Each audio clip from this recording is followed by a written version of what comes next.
You know, there's a famous phrase that describes the Oblates and how the Oblates work, and sort of describes our style of mission, because mission is something we all do. We're all called to do from the time of Jesus. There is no one here that is not a missionary.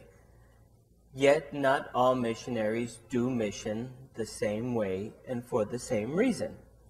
For the Oblates, there's one phrase that really sums it up, and that is, Oblates are always close to the people they work with.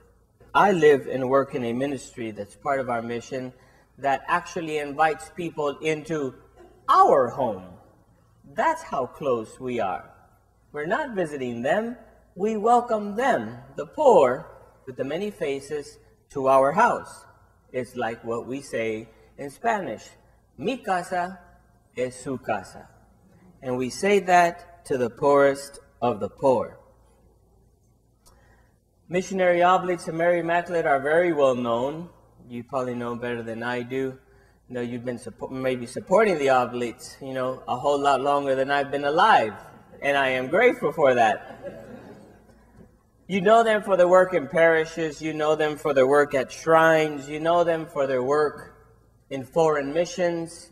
You've seen them in the pictures in the magazines. But I am the director right now of a retreat house. And a retreat house, you might say, well, what's a retreat house have to do with mission? And what's a retreat house have to do with the Oblate charism? And when did this start? St. Eugene de Mazenot, from the very beginning, the first rule he wrote, 1818, that the aim of our institute is to bring together priests, brothers, who live in common, who devote themselves principally to preaching the divine word to the poor. And then he gets specific of how this is done. And he says, by missions, by various forms of catechisms, and by retreats. Already in 1818, Eugene de Mazenot said, Oblate missionaries are to preach retreats. De Mazenot said in 1826, the missionaries will consider it useful to give retreat exercises to priests, religious, and to the laity, be within our house or anywhere else. The important thing was to bring people to a retreat experience. Already in 1824, Eugene de Mazenot preached his very first retreat, all by himself, to 150 men. So from the very beginning, we were missionaries, we were evangelizers, but we were retreat masters. We would preach retreats. Immaculata Retreat House in Willimantic this year is celebrating 50 years of presence in the Diocese of Norwich, but the people who come to it are the poor. The people who come to it are the broken ones. The people who come to it are the ones who can't communicate, are the ones without voice, are the ones that Eugene de Mazenot exactly sent us to work with. Recovery retreats are a big part of what we do at Immaculata.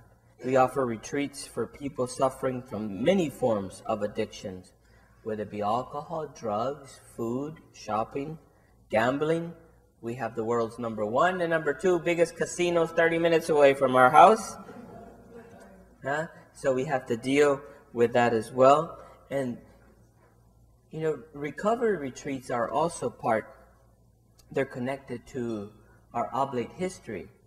For those of you who have visited our mother house in Aix-en-Provence, the one room where our founder slept, that's the room where Eugene de Mazenot worked and did all his...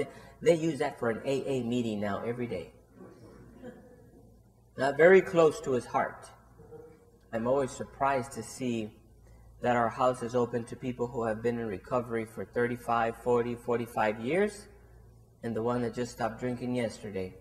Very broken, sensitive people that find a welcoming home with us. Find a place where they're not judged, find a place where they can be at peace. They find a place where they can recenter and find serenity with God, with Our Lady meeting them at the door, and with an oblate meeting them at the door all the time. We at Immaculata have a big heart and a big space for youth ministry and for young people. We welcome young people to our house during the whole year. 15 to 19 confirmation retreats a year with an average of 40, 50, 60 kids at a time. So it is a big part of our life. It is a big part of what we do, and we are very grateful that they are there. We are grateful that our house is open to them, and they are a big part of Immaculata. We never close the door to young people at our place. Like I tell kids, you have to wear your faith on your chest. You got to stand up for something. You have to mean something to somebody, and you have to be proud of it.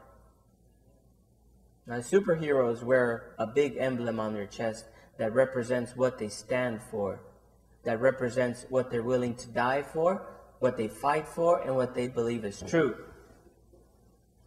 In front of that big S is a cross, and that's what the Oblate stands for.